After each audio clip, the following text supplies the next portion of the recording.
I think if I had to say the biggest misconception that people have about veterans is that they know what one looks like. Do you have any idea how many veterans are in America right now? There's 13 million of us, which is almost as many as there are undocumented workers right now. That's what they estimate is the number of people who are LGBT in America is. That's a huge slice. And how can you tell me that you know what that entire group looks like? A few years ago, I was Senior Airman Mark Hammond's United States Air Force. Those days are gone. When you found out that I was joining the military, everyone was like, "Excuse me, sir?" Yeah, I think we all were pretty surprised when you did it. It wasn't something that just went hand in hand with who you were. You know who else was super surprised that I joined the military? Me. I was in the Air Force for 6 years.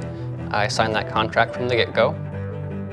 I went to college before, back in 2003. Ran out of money, didn't happen. I ended up working for a doctor, and he was actually an Air Force veteran. We got into some really heavy, smart conversations, and he says, "You know, you're too bright to be working for what I'm paying you. What are your plans?" And I said, "Well, you know, gotta make money to go to college." He actually said, "Have you ever thought about the military?" I wish I had a picture, because if you saw my hair back then, you know for a fact I had not. Everything you do in the military, you're gonna get a certificate for. Language school, to reflect that even for the refresher, was 160 hours. That's what they consider light language work. It was 160 hours of training.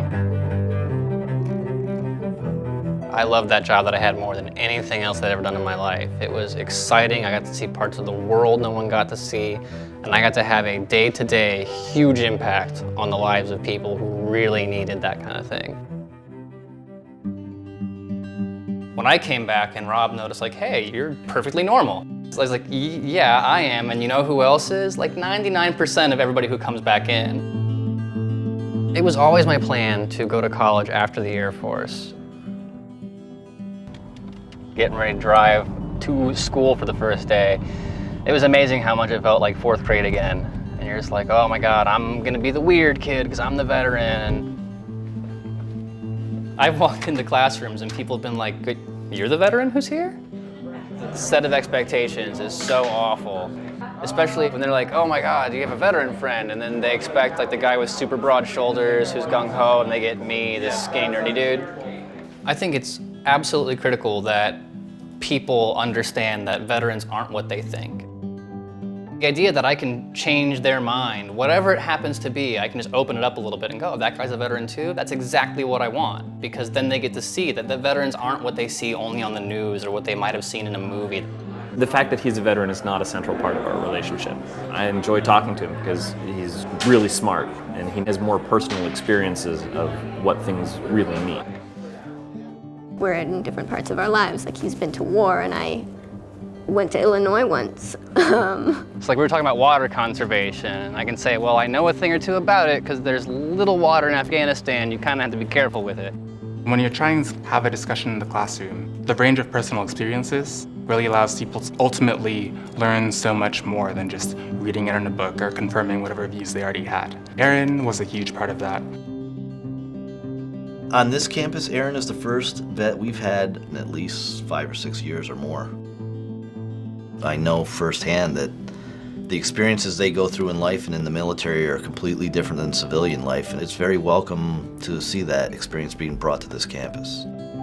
Now, didn't you meet with the president like the first week you were here or something? Yeah, and then like 4 other times. I mean, I don't think the president knows who I am, but he knows who Aaron is. When people say, well, the conversation about getting veterans back in the classroom, I say, no, veterans have always been in the classroom. This isn't a new conversation, it's just one we have to have over and over again.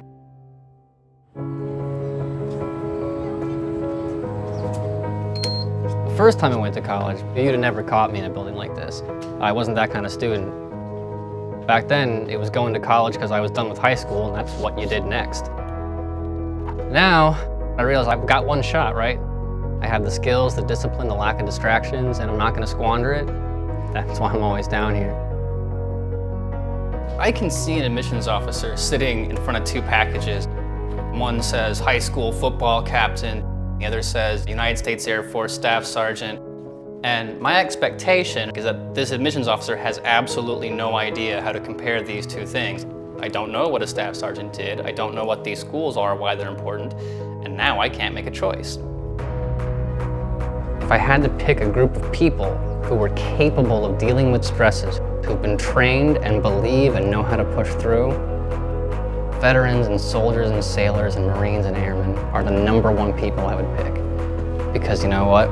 We did deal with those stresses. And we handled it, and we came back. And you might need some time to ease back into traffic, but we'll get there. Because we know how to fight, we know how to work, we know how to do it, and we will go the distance. You cannot stop us.